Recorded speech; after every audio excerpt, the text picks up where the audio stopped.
The kitchens of Kensington Palace were nothing like I had imagined. I had expected grandeur, intimidating formality, the weight of centuries pressing down on every surface. Instead, I found warmth. Copper pots gleaming in the morning light, the familiar scent of vanilla and butter that felt like home, staff members who smiled and asked if I needed anything. But nothing could calm the hurricane in my chest. In 3 days, I would create a wedding cake that would be seen by 2 billion people around the world. A cake for a princess. A cake that would define my career, validate my journey, prove beyond any doubt that my work was not just professional, it was extraordinary. I stood at the marble counter where I would spend the next 72 hours, running my fingers across the cool surface, and my mind traveled back 15 years to a different kitchen, a different cake, a different life entirely. Julian's 8th birthday party was supposed to be perfect. I had been planning for months, sketching designs at night after he went to bed, ordering specialty ingredients from around the country, practicing techniques I had learned from YouTube videos and my mother's patient teaching. The theme was medieval knights, Julian's obsession that year. He wanted a castle, complete with towers and flags and a working drawbridge. Other mothers might have ordered something from a bakery, but I had never been other mothers. I saw cakes as stories, as sculptures, as expressions of love that no purchased product could match. The castle took 2 weeks to build. 4 tiers of vanilla bean cake with strawberry filling, Julian's favorite, covered in fondant I had dyed to look like ancient stone. Each tower was crafted separately, reinforced with internal supports to prevent collapse. The flags were made of wafer paper, hand-painted with Julian's initials. The drawbridge actually moved, operated by a tiny mechanism I had fashioned from food-safe wire. It was the most ambitious cake I had ever attempted, and when I finished at 3 a.m. on the day of the party, I knew it was also the best. I stood in my kitchen, exhausted and exhilarated, looking at something that belonged in a museum rather than on a party table. Derek had barely glanced at it when he came downstairs for coffee. "That's the cake?" He raised an eyebrow. "Isn't it a bit much for an 8-year-old's party? Julian wanted a castle. I made him a castle. You spent 2 weeks on a cake kids are going to demolish in 5 minutes." He shook his head with the condescension I had learned to recognize over 10 years of marriage. "Whatever makes you happy, I guess." I told myself his dismissal didn't matter. The cake wasn't for Derek, it was for Julian. And when my son saw it that afternoon, his face lighting up with pure joy, I knew I had been right. "Mom, it's the most amazing cake in the world." He ran circles around the table, examining every detail. "The drawbridge works? Look, everyone, the drawbridge actually works." The party was perfect. 50 guests, including Julian's entire 3rd grade class and their parents, gathered in our backyard to celebrate. The children played knights and dragons, waving foam swords and cardboard shields. The parents mingled, admiring the decorations, complimenting me on the elaborate setup. And then Derek picked up the microphone. He did this at every party, every family gathering, every event we hosted. Derek loved to speak, to command attention, to position himself as the gracious host of whatever occasion we were celebrating. Usually, his speeches were harmless, thank yous and toasts, and the kind of charming patter that had made him successful as a lawyer. But this time was different. "I want to thank everyone for coming to celebrate Julian's birthday," he began, his voice carrying across the yard. "And I especially want to thank my wife Lorraine for putting this whole thing together." I smiled, accepting the acknowledgement, expecting him to move on to the next topic. "Let's give her a round of applause for that cake," Derek continued. "Now, it's not exactly a professional bakery job." He paused for the laugh that followed. "But she really tried her best with what she had. It's charming, in a homemade way." The laughter was uncomfortable, uncertain. Some parents exchanged glances. A few of the mothers who knew me well looked at the cake, the 4-tier architectural marvel with its working drawbridge, and back at Derek with expressions of disbelief. I stood frozen, my smile cemented in place, feeling the blood drain from my face. Derek was still talking, moving on to thank other people, but I could not hear him anymore. All I could hear was the echo of his words. Not exactly professional. Homemade. She tried her best. After the party, after the guests had left and Julian had been put to bed clutching his new toys, I stood alone in the kitchen looking at what remained of the castle. Half of it had been eaten, the towers toppled, the drawbridge broken. It looked like the ruins of something that had once been magnificent. Mom? I turned to find Julian in the doorway, his pajamas already on, his face troubled. Why did Daddy say the cake wasn't good? I thought it was the best cake ever. I knelt down to his level, forcing my voice to stay steady. He didn't say it wasn't good, baby. He was just making a joke. It wasn't funny. Julian's lower lip trembled. I don't like when Daddy is mean about your cakes. You work really hard on them. I pulled him into a hug, holding him tight, feeling tears prick at my eyes. Thank you, sweetheart. That means a lot to me. After I tucked him back into bed, I returned to the kitchen and sat at the table, staring at the ruined castle. Derek had gone to his study, probably working on some case, certainly not thinking about what he had said or how it had affected me. This was not the first time he had dismissed my baking. It was simply the first time he had done it publicly, in front of people who mattered, in a way designed to minimize me. He had called my work charming in a homemade way, a phrase that perfectly captured how he saw me. Charming, adequate, trying my best, but never truly excellent, never professional, never worthy of real respect. My phone buzzed with a text from Monica, my best friend since college. That cake was insane. Seriously, Lorraine, you should be doing this professionally. Derek's an idiot. I stared at the message for a long time, reading it over and over. Professionally. The words stuck in my mind, lodging there like a seed waiting for rain. I had never considered turning my passion into a business. Derek had always made it clear that he was the provider, that my role was to support his career and raise our son, that my hobbies were fine as long as they didn't interfere with what he considered important. But what if my hobby was more than a hobby? What if the castle cake, the one Derek had dismissed as not professional, was actually evidence of professional-level skill? I picked up my phone and typed a response to Monica. Do you really think I could do this professionally? Her answer came immediately. Girl, I've been waiting for you to figure that out for years. Yes, 1,000 times, yes. I looked at the ruined castle one more time. Then I stood, found a notebook, and began to write. Ideas, plans, dreams that had been dormant for a decade, suddenly demanding to be heard. Derek thought my cakes weren't professional. I was going to show him exactly how wrong he was. The weeks following Julian's party were a study in careful rebellion. On the surface, nothing changed. I continued my role as Derek's wife, managing the household, attending his firm events, playing the part expected of me. But beneath the surface, something had shifted irreversibly. I began documenting my work, photographing every cake I made with the same care I put into creating them. My phone filled with images, birthday cakes for friends' children, anniversary cakes for neighbors, elaborate creations for church events. Each one was evidence, proof that my skills were not amateur, not homemade in the dismissive way Derek meant, but genuinely exceptional. I started a blog, sharing my designs and the stories behind them. The response was immediate and overwhelming. Comments poured in from strangers who had discovered my work, asking about techniques, requesting prices, wondering if I was available for hire. You should see this, I told Derek one evening, showing him the blog statistics. I've had 1,000 visitors this week. People want to know if I'm available for commissions. He glanced at the screen without interest. That's nice. What's for dinner? I closed the laptop and went to the kitchen, but his dismissal no longer wounded me the way it once had. Derek could not see what I was building because he refused to look. His blindness was his problem, not mine. My mother, Gladys, was the opposite.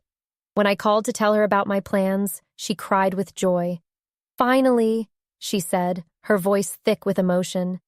I've been waiting 20 years for you to realize what you have, baby.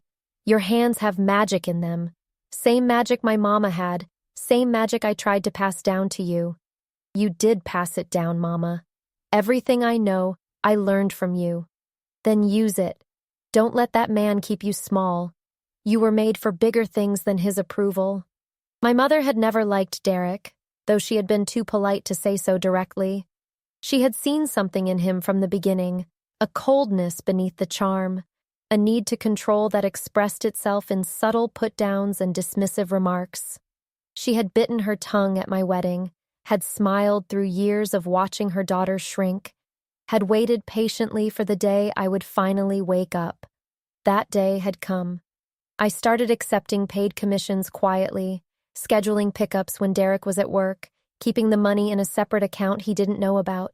Each order felt like an act of defiance, a declaration that my work had value regardless of what my husband believed.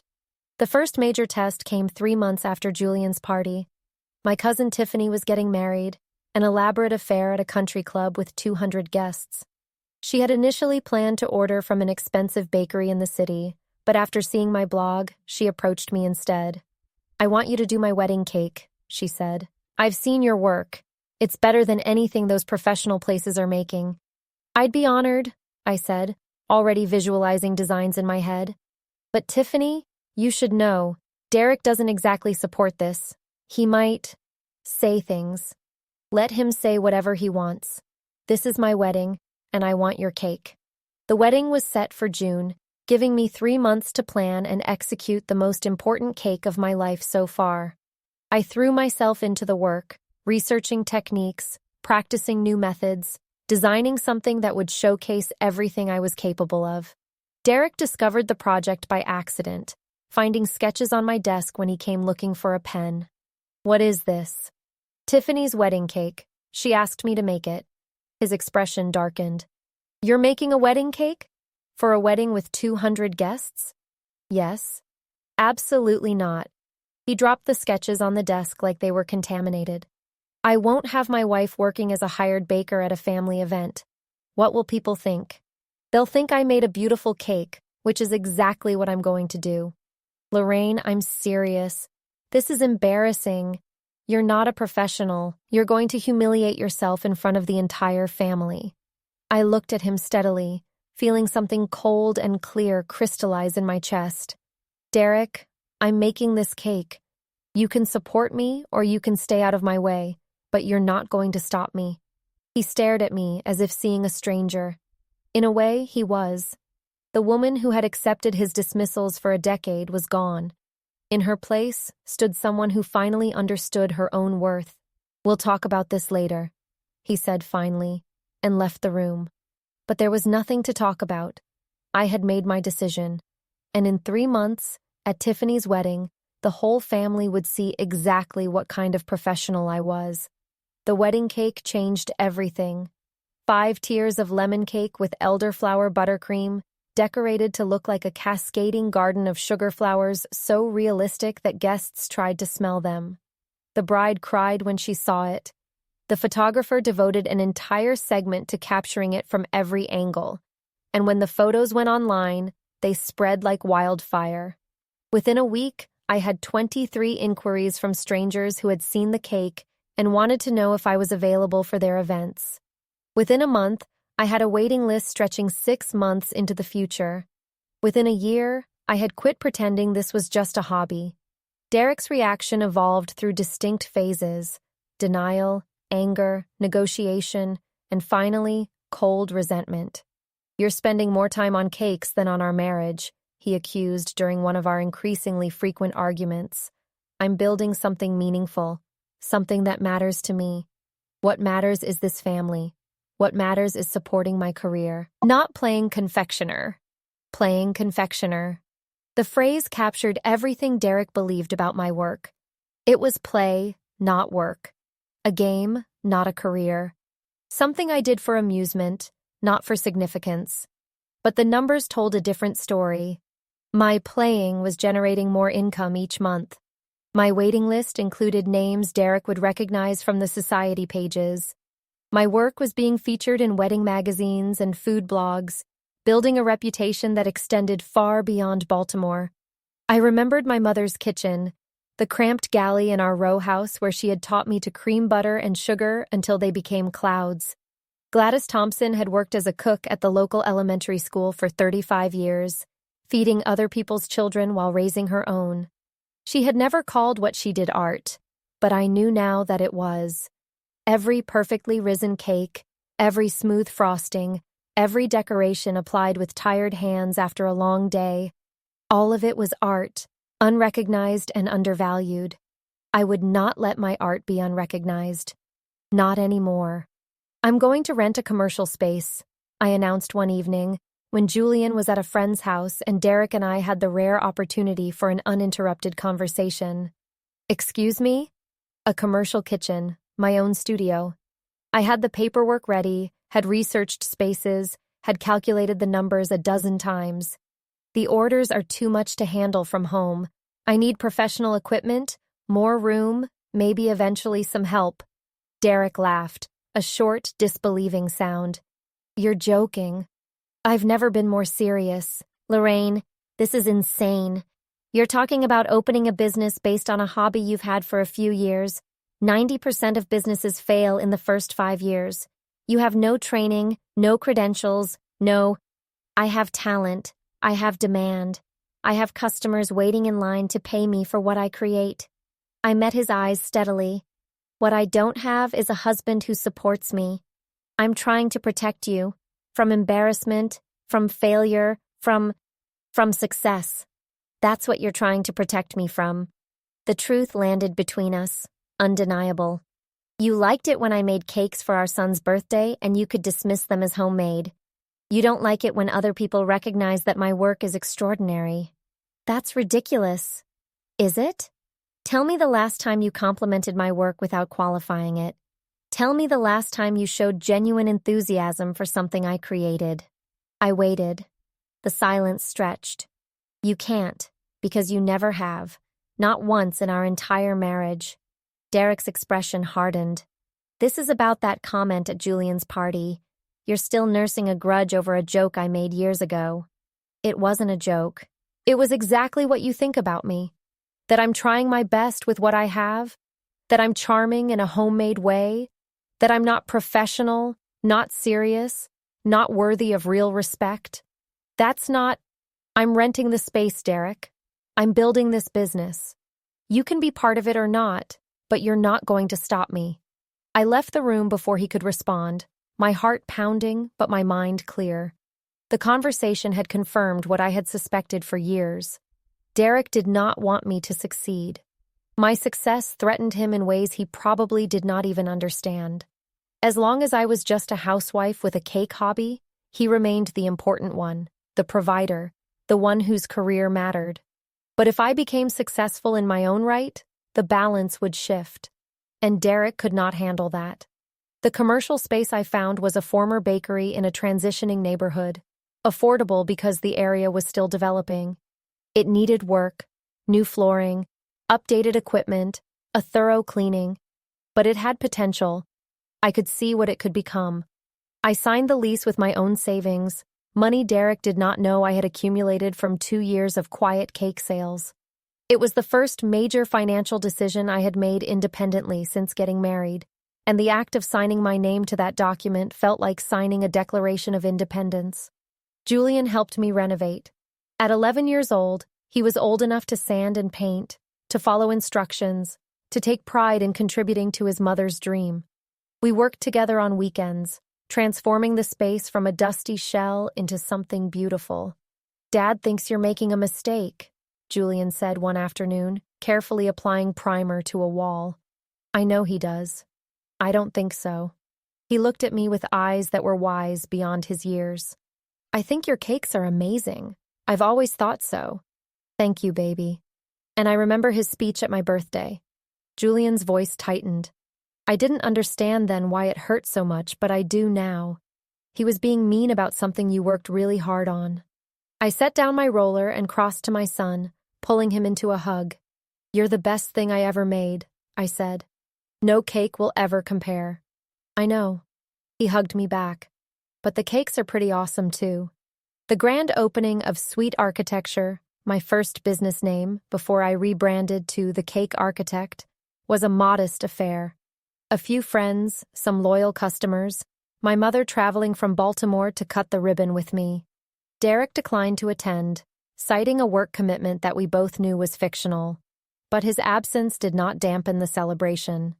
Standing in my own studio, surrounded by people who believed in me, I felt something I had not experienced in years. Pride. Pure, uncomplicated pride in what I had accomplished.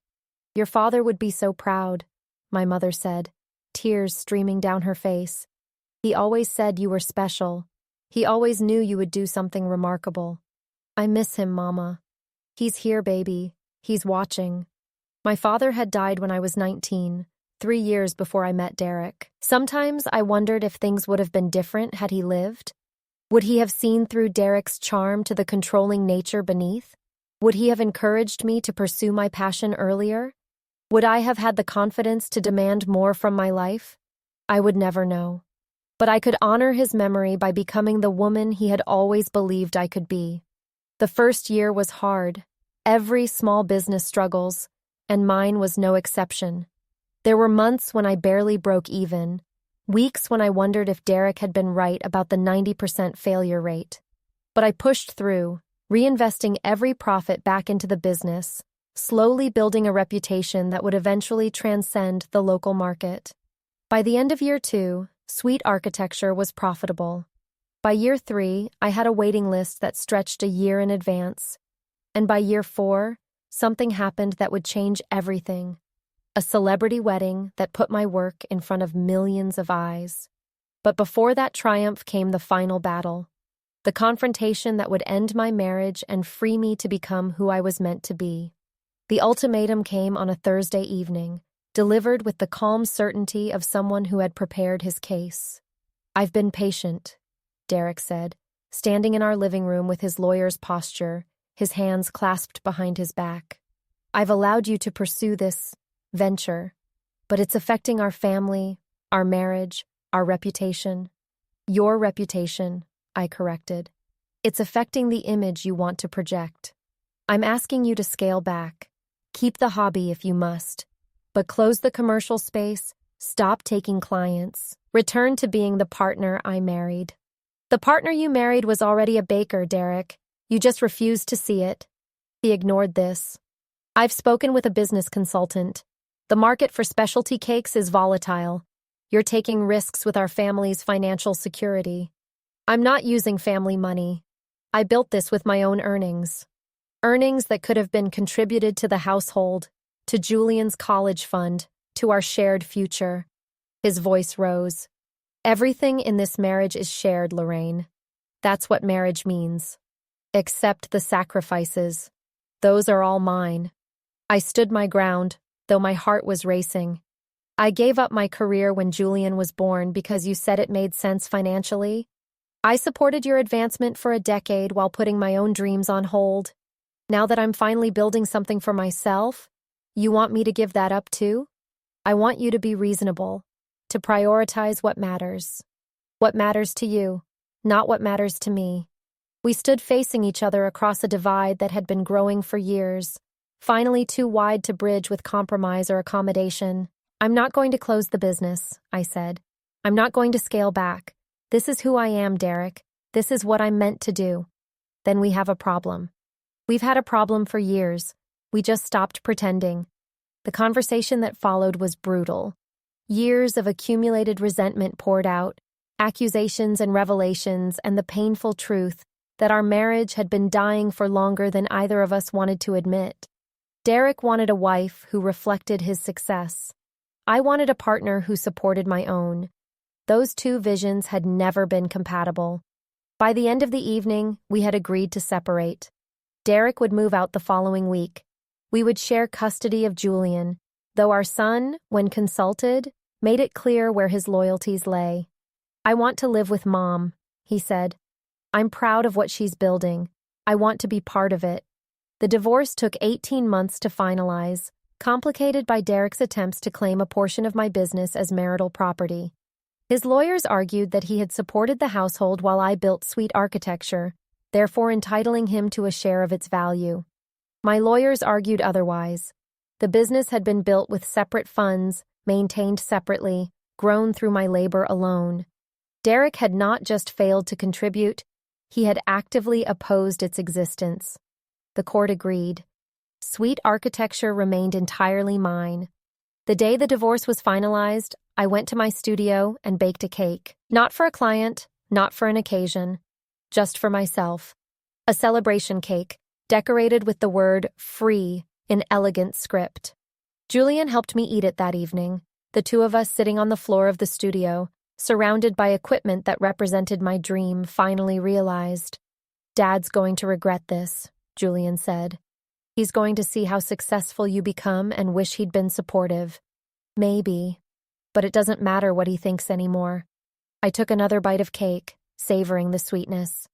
All that matters is what we build from here. We? Of course. You're my partner in everything, baby. Always have been. Julian smiled, the same smile he'd had at 8 years old when he saw the castle cake for the first time.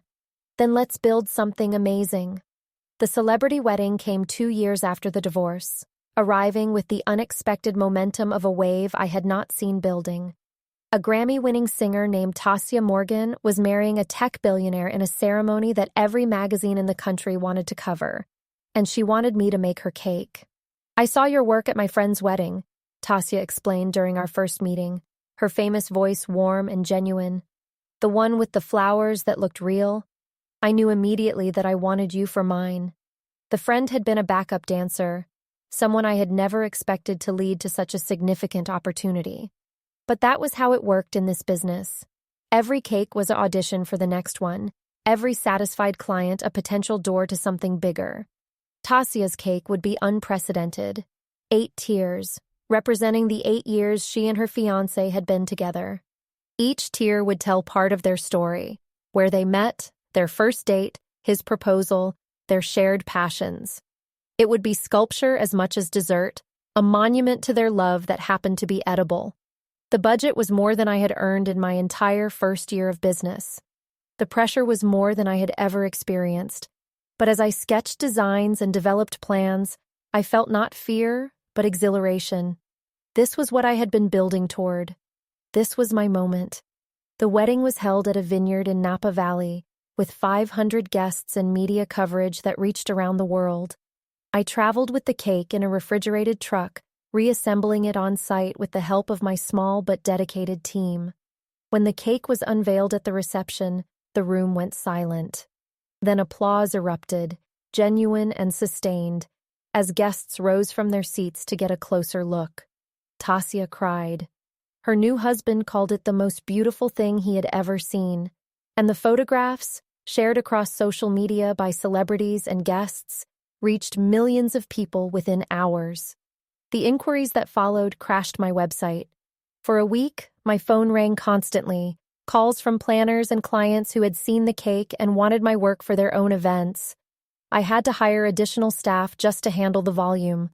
Sweet Architecture, my small Baltimore bakery, was suddenly a national phenomenon. I rebranded soon after, recognizing that my work had outgrown its original name. The Cake Architect better captured what I did, engineering as much as baking, design as much as decoration. The new name came with a new studio in New York, a team of 20 talented confectioners, and a clientele that included the most exclusive names in society. Derek reached out for the first time since the divorce, sending a text message that managed to be both congratulatory and condescending. "Saw the Tasia Morgan cake. Impressive. Maybe we should talk about what comes next." I did not respond. There was nothing to talk about. He had made his choice years ago when he picked up that microphone and called my work homemade. Every success I achieved was evidence of how wrong he had been. I did not need his acknowledgement, and I certainly did not need his involvement. Julian, now 18 and preparing for college, had other ideas about his own involvement. "I want to work for you," he announced during a visit to the New York studio. "Not full-time, not yet. But I want to learn the business while I'm in school. I want to be part of what you're building." "You want to be a cake architect?" I want to be whatever helps you succeed." He looked around the studio with pride. "You did all of this, Mom. Starting from that castle cake at my 8th birthday party, you built an empire. I want to help you make it even bigger." I pulled him into a hug, this young man who had once been the little boy defending my cakes against his father's criticism. "You've always been part of it, baby, from the very beginning." The invitation from London arrived on an ordinary Wednesday afternoon, addressed to the cake architect in elegant calligraphy. Inside was a request from the office of the Duke and Duchess of Clarence, inquiring about availability for a consultation regarding an upcoming family wedding. I read the letter 3 times before I believed it was real. The British royal family, the actual royal family, wanted to discuss hiring me for a wedding cake. My hands were shaking as I called my mother with the news. "Mama, you're not going to believe this." "What is it, baby?" "I've been invited to London to consult on a cake for a royal wedding." The silence on the other end stretched for a long moment. Then I heard my mother crying, deep sobs of joy that matched the tears streaming down my own face. "Oh, Lorraine. Oh, my baby. Your grandmother is dancing in heaven right now." "I'm scared, Mama. What if I'm not good enough?" "Not good enough?" My mother's voice sharpened. "Lorraine Marie Thompson Bishop, you are the best cake maker in this entire country, maybe in the entire world. Those royals are lucky to have you." I laughed through my tears. "I love you, Mama." "I love you too, baby. Now go show those British folks what a girl from Baltimore can do." The flight to London felt like crossing more than an ocean. It felt like crossing into a new chapter of my life, one I had never imagined possible when I was mixing batter in my mother's kitchen or crying over a ruined castle cake in my own. I had been invited to present my portfolio to Lady Margaret Ashford, the wedding planner responsible for royal events. If she approved, I would be commissioned to create the cake for the wedding of Princess Charlotte, 4th in line to the throne, to a Danish prince she had met during university. The consultation was held at a private office in Mayfair, a tasteful space that whispered of old money and impeccable standards. Lady Margaret was a silver-haired woman in her 60s, elegant and intimidating, with a reputation for perfectionism that made even established designers nervous. She reviewed my portfolio in silence, page by page, occasionally pausing to examine a particular image more closely. I sat across from her, trying not to fidget, reminding myself that I had earned this meeting through years of work. "The structural elements are impressive," she said finally. "How do you achieve stability in the larger pieces?" I explained my engineering techniques, the internal armatures, the weight distribution, the balance between structural integrity and aesthetic appeal. Lady Margaret asked probing questions that revealed her own expertise, testing my knowledge, evaluating my professionalism. "We've had disappointing experiences with American confectioners," she said. "There's a tendency toward flash over substance, style over technique." "My work is both," I said, meeting her eyes. "I believe beauty and engineering are not in conflict. The most impressive designs are the ones that seem impossible but work perfectly." Something shifted in Lady Margaret's expression, not quite approval, but recognition. She closed the portfolio and studied me directly. "Tell me about this one." She reopened to a page I had almost forgotten was included, the castle cake from Julian's 8th birthday. I had added it years ago, at the beginning of my portfolio, as a reminder of where I started. That was my son's birthday cake, 15 years ago. "Before you were a professional?" "Before anyone called me a professional." I took a breath. The night of that party, my husband told our guests that the cake wasn't professional quality. He meant it as a criticism. I took it as a challenge. Lady Margaret's eyebrows rose slightly. "And now you're sitting in London, consulting for a royal wedding." "And now I'm sitting in London?" "Yes." She closed the portfolio again and stood, extending her hand. "I believe we can work together, Ms. Bishop. I'll be in touch with specific requirements within the week." I shook her hand, trying not to let my relief show too obviously. "Thank you, Lady Margaret. I won't disappoint you." "See that you don't." The confirmation came 5 days later. The cake architect had been selected to create the wedding cake for Princess Charlotte. The ceremony would be held at Westminster Abbey, attended by European royalty and broadcast to an estimated 2 billion viewers worldwide. I was going to bake for the royal family. The preparation consumed the next 6 months of my life. I traveled between New York and London repeatedly, consulting with palace officials, meeting with the bride and groom, developing designs that reflected both families' histories, while satisfying the exacting standards of royal protocol. The cake would be 7 tiers, representing the 7 centuries of the bride's family lineage. Each tier would incorporate elements specific to that period, architectural details from castles and cathedrals, patterns from historical textiles, symbols from family crests. The groom's Danish heritage would be woven throughout, creating a visual narrative of 2 nations uniting through love. It was the most ambitious project I had ever attempted. It was also the most scrutinized. Every decision passed through multiple approval committees. Every design element was debated and refined. Every ingredient was tested and documented. I moved to London temporarily, renting an apartment near the kitchen facility where the cake would be assembled. Julian took a semester off from college to join me, learning firsthand what it meant to work at the highest level of the craft. "This is insane," he said one evening, watching me practice a sugar technique I had developed specifically for this project. "You're making a cake for a princess, for a real princess." "I know. I keep waiting to wake up." "Dad called me yesterday," Julian said carefully. "He wanted to know if I was really working on this with you." I paused my work. "What did you tell him?" "I told him I was, and that you were incredible, and that he was an idiot for ever doubting you." Julian smiled. He didn't have much to say after that. "You didn't have to defend me." "Yeah, I did. I've been wanting to say that to him for 15 years. He picked up a piece of sugarwork I had discarded, examining its delicate structure. "He's going to watch the wedding, you know. He's going to see this cake on TV, seen by billions of people, and he's going to remember what he said about your castle cake. He's going to regret it forever." "Maybe. But I'm not doing this for him. I'm not doing this to prove anything to Derek." I resumed my work, focusing on the precise movements that would create something beautiful.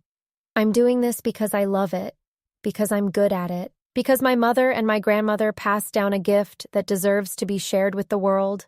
Julian nodded slowly. "And because you're not homemade anymore."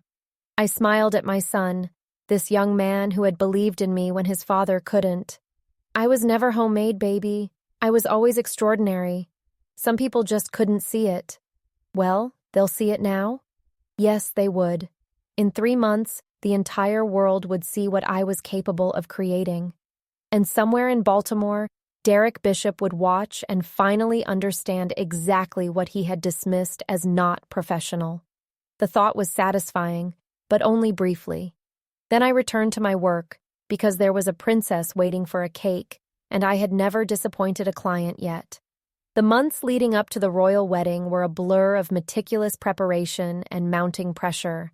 Every detail of the cake had to be perfect, not just good enough, not just impressive, but flawless in a way that would withstand the scrutiny of billions of viewers and centuries of royal tradition. I worked 18-hour days, refining techniques, testing recipes, practicing components until I could execute them with machine-like precision. My team worked alongside me, a group of talented confectioners who had been vetted by palace security and sworn to secrecy about the cake's design.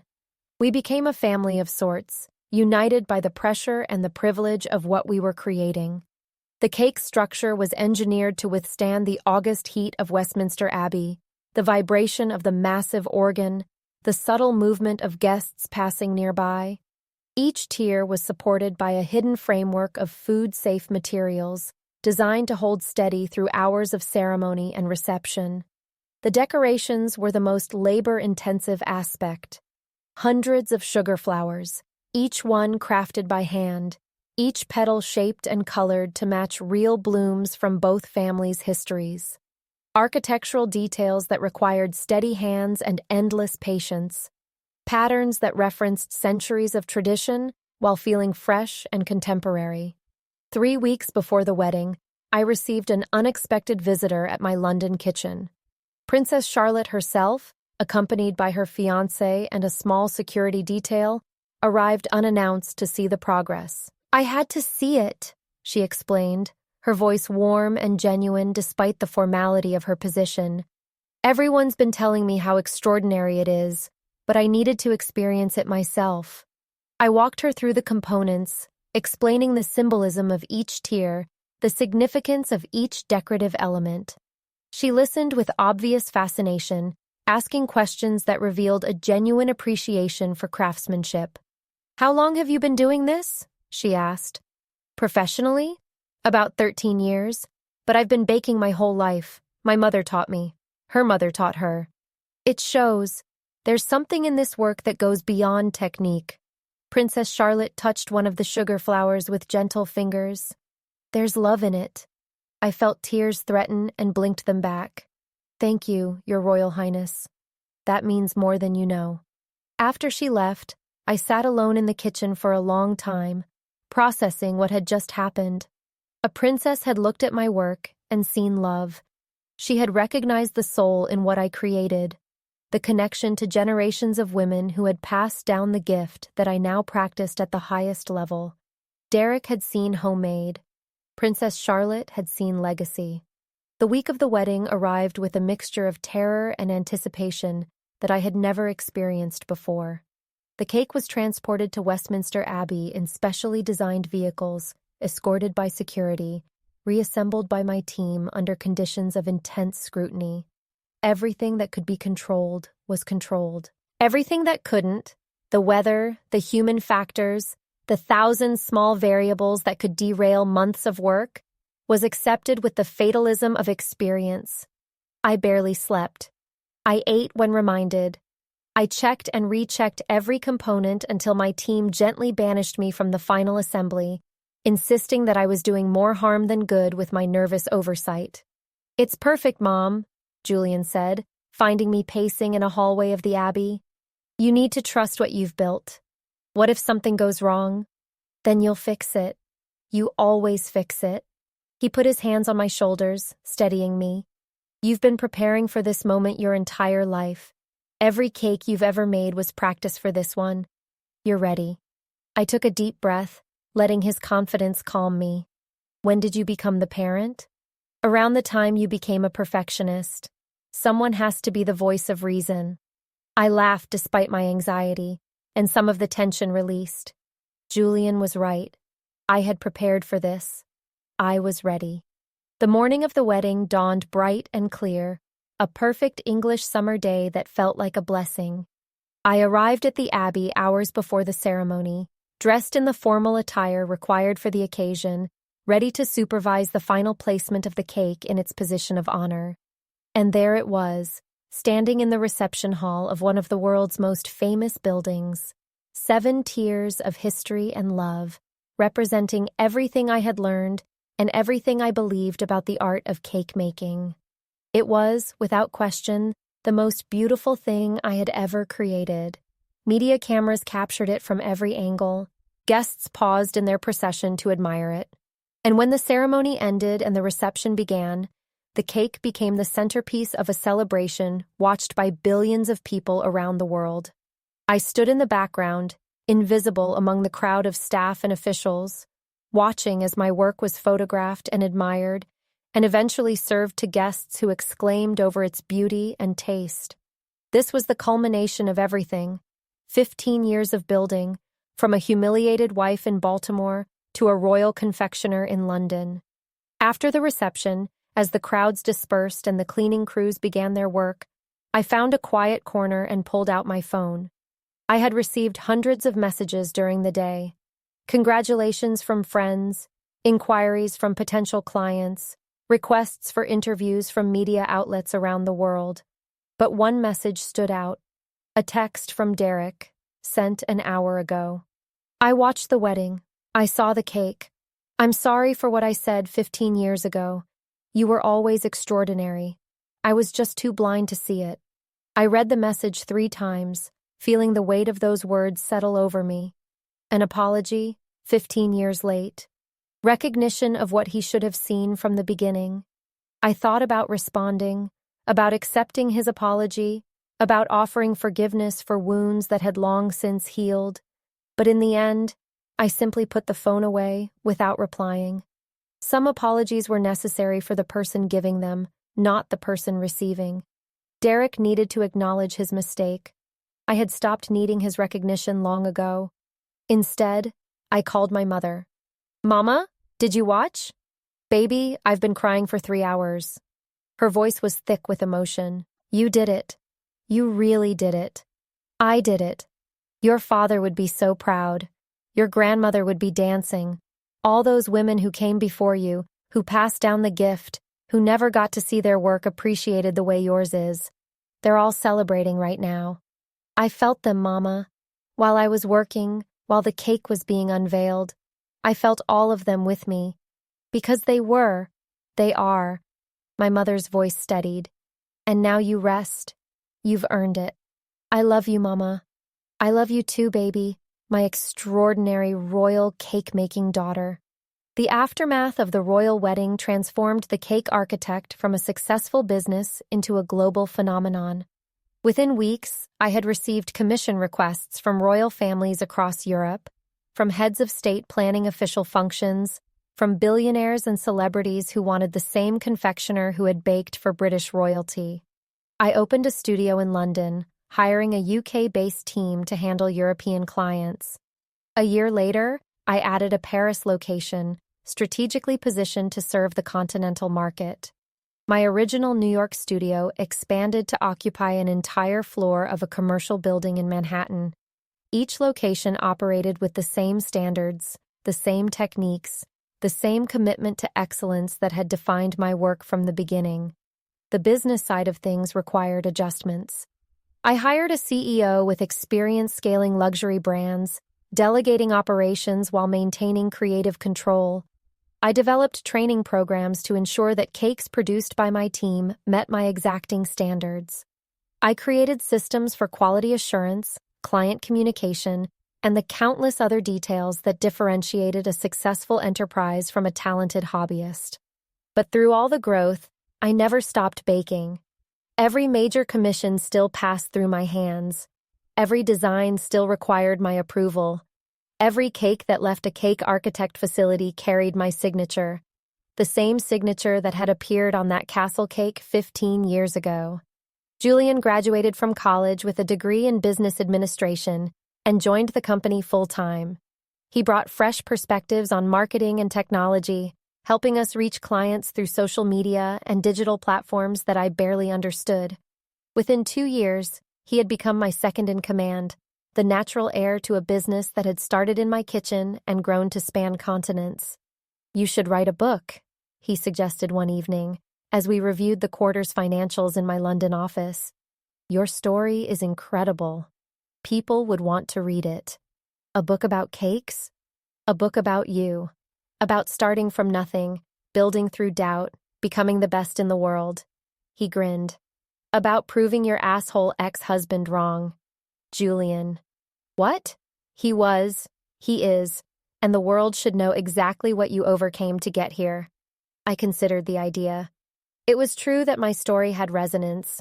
I received letters regularly from women who had faced similar dismissal, who had been told their passions were just hobbies, who had believed the critics until they found the courage to believe themselves instead. "I'll think about it," I said. "That's what you always say before you say yes." He was right. The book was published 2 years later, a memoir that traced my journey from my mother's kitchen to Kensington Palace. It became a bestseller, translated into a dozen languages, adapted into a documentary that premiered at film festivals around the world. The documentary brought attention to aspects of my story that I had kept private: the humiliation at Julian's party, the years of dismissal, the divorce that had freed me to pursue my dreams.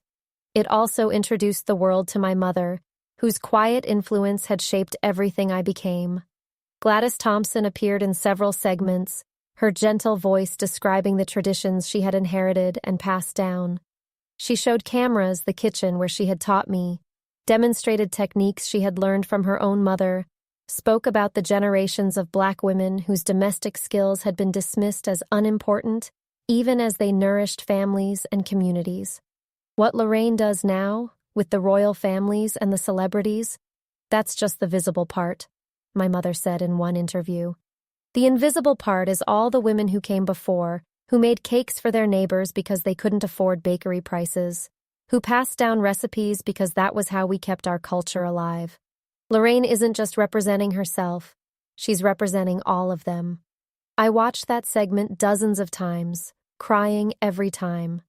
My mother had articulated something I had felt but never expressed, that my success was not just personal, but communal, not just individual, but generational.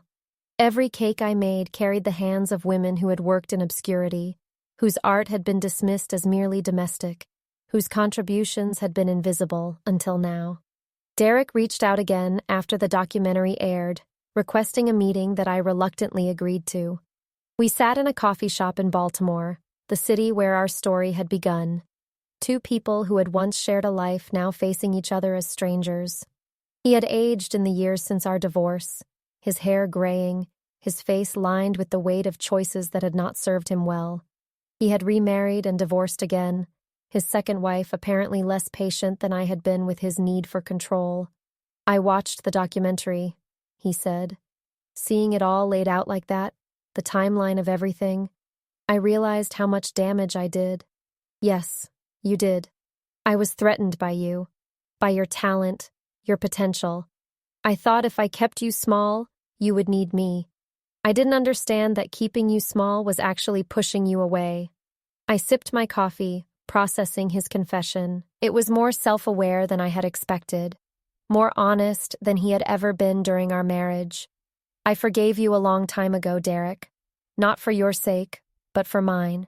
Carrying resentment was too heavy. But you don't forget. No, I don't forget. That moment at Julian's party with the microphone, I think about it every time I start a major project. I use it as fuel. I met his eyes. You meant to diminish me. Instead, you gave me motivation that has lasted 15 years. Derek nodded slowly. Julian is doing well? Julian is exceptional. He's my partner in everything. I know, he told me. A shadow crossed Derek's face. He also told me that I missed my chance to be part of something remarkable because I was too small to see what you were building. He's not wrong. No, he's not. Derek stood, leaving money on the table for the coffee. I'm glad you succeeded, Lorraine. I'm sorry I wasn't there to support you, but I'm glad you succeeded anyway. He left without waiting for a response. I finished my coffee alone, thinking about the strange paths that had led me here. Derek's dismissal had wounded me, but it had also catalyzed my transformation. Without his cruelty, I might never have found the courage to build what I had built. That didn't make what he did right, but it made it part of my story, a dark chapter that had led to brighter ones. I paid the bill and walked out into the Baltimore afternoon, the same streets where I had grown up, where my mother still lived, where my journey had begun. Tonight, I would have dinner with Gladys, showing her photographs from my latest project, listening to her stories about the old days, connecting to the legacy that had made everything possible. Tomorrow, I would fly back to London, where a new commission waited. A birthday cake for a young prince, his first real party, his mother wanting something magical. A castle, perhaps, with towers and flags and a working drawbridge. I smiled at the symmetry and walked on. 10 years after the first royal wedding, I returned to London for another. This time, the bride was Princess Elizabeth, the daughter of the couple whose wedding had launched my international career. The circle was complete. I had baked for the parents' wedding, and now I would bake for their daughters. I was 58 years old now, my hair touched with gray, my hands showing the wear of decades of meticulous work. But my eyes were as sharp as ever, my vision as clear, my passion as strong as it had been at Julian's 8th birthday party, when I had created a castle cake that my husband thought wasn't professional enough. The cake architect had become an institution. We operated studios in 5 cities, employed over 100 people, and had created cakes for royalty on 3 continents. My book had inspired a generation of aspiring confectioners, many of whom had been through our training programs and now ran successful businesses of their own. But I still made the important cakes myself. Some things couldn't be delegated. Princess Elizabeth's cake would be my masterpiece, 9 tiers representing her family's lineage across both parent lines, incorporating British, Danish, and Dutch heritage in a visual story that would take months to fully develop. Every element would be meaningful. Every decoration would carry significance. It would be the culmination of everything I had learned in 40 years of making cakes. Julian worked alongside me, now 43 himself, a father of 2 who had inherited both my passion and my dedication. His children, Maya and Marcus, had already begun learning the family craft, mixing batter in the same way I had mixed batter with my mother, continuing a tradition that stretched back generations. "Grandma called today," Julian said during one of our work sessions. "She wants to know if she's invited to the wedding. She's 93 years old. The travel would be too much. She says she's willing to risk it. She wants to see one of your royal cakes in person before she dies." I set down my tools, considering. My mother had been there at every major milestone. My first commercial sale, my first wedding cake, my first award. She had watched the documentary with tears streaming down her face. She had held my hands when the announcement came that I would bake for Princess Charlotte's wedding. She deserved to see this. "Tell her we'll arrange everything.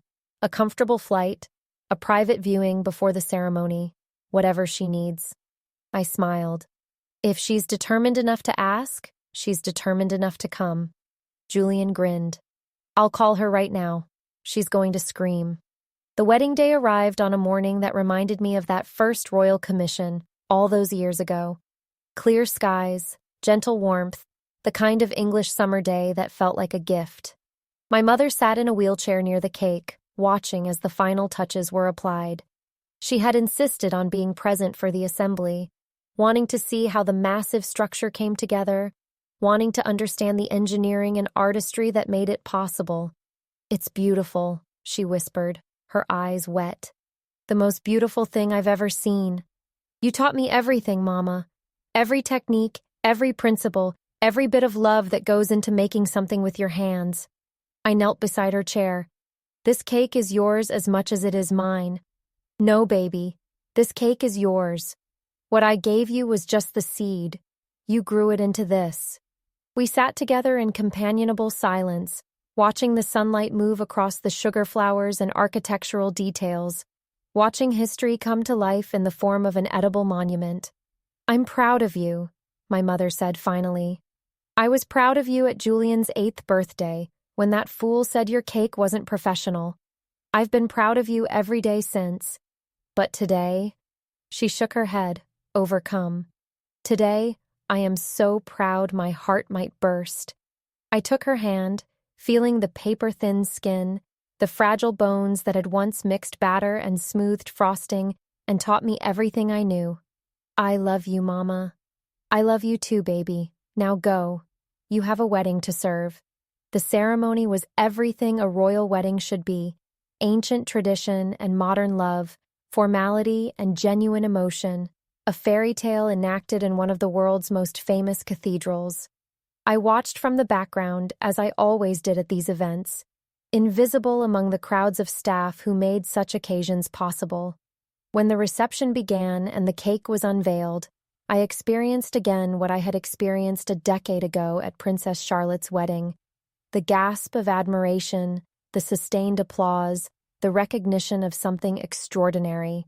Princess Elizabeth approached the cake with tears in her eyes, understanding all the meanings woven into its design. "You've done it again," she said, taking my hands. "You've captured everything." "Thank you, Your Royal Highness. It was an honor." "The honor is ours." She leaned closer, speaking quietly. "My parents still talk about their cake. They say it was the most beautiful thing about their wedding day. I hope Marcus and I will feel the same way about ours."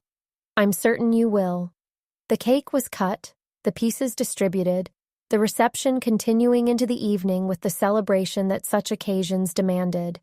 I found my mother again, sitting where I had left her, watching the festivities with the quiet satisfaction of someone who had lived long enough to see dreams realized. "We should go," I said. "You need to rest. One more minute." She looked at me with eyes that held decades of love. "I need to remember this. All of it. So I can tell your father when I see him again." I didn't argue. I sat beside her, holding her hand, watching the celebration unfold around us. Two Black women from Baltimore, grandmother and granddaughter in craft, if not in blood, witnessing what happened when talent was combined with perseverance and the courage to keep going, despite those who said it couldn't be done. The documentary about Princess Elizabeth's wedding featured several segments about the cake architect, including interviews with me and archival footage from my earlier work. But the moment that went viral, the clip that was shared millions of times across social media, was something unplanned. A reporter had asked me during a post-wedding interview about my journey from amateur baker to royal confectioner. 15 years ago, I said, at my son's 8th birthday party, my husband picked up a microphone and told everyone that my cake wasn't professional quality. He said it was just homemade. He meant it as criticism. The reporter nodded sympathetically. That night, I promised myself I would prove him wrong. Not to hurt him, not for revenge, but because I knew, somewhere deep inside, that he was wrong about me. That my cakes were not just homemade, that they were art. I looked directly at the camera, feeling the weight of everything I had overcome.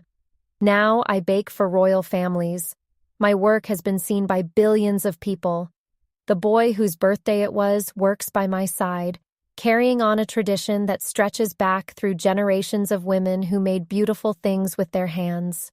I smiled, feeling the peace that came from a journey completed. So, to everyone who's ever been told that what they do isn't good enough, isn't professional, isn't worthy of respect, don't believe them. Keep working, keep building, keep proving that they're wrong about you. I paused, letting the words land.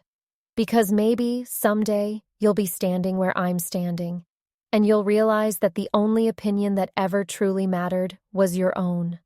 My mother passed away 6 months after Princess Elizabeth's wedding, peacefully in her sleep, surrounded by family who loved her. I delivered her eulogy at a church in Baltimore, the same church where she had baked cakes for every occasion for 50 years. Gladys Thompson taught me that cooking is love made visible, I said. That every cake, every meal, everything we create with our hands carries a piece of our soul. She taught me that Black women's domestic work is not menial. It is art. It is history. It is power. I looked at the gathered mourners, family, friends, former colleagues from the school where she had worked for decades. When I stand in the kitchens of Kensington Palace, creating cakes for royalty, I am not standing alone.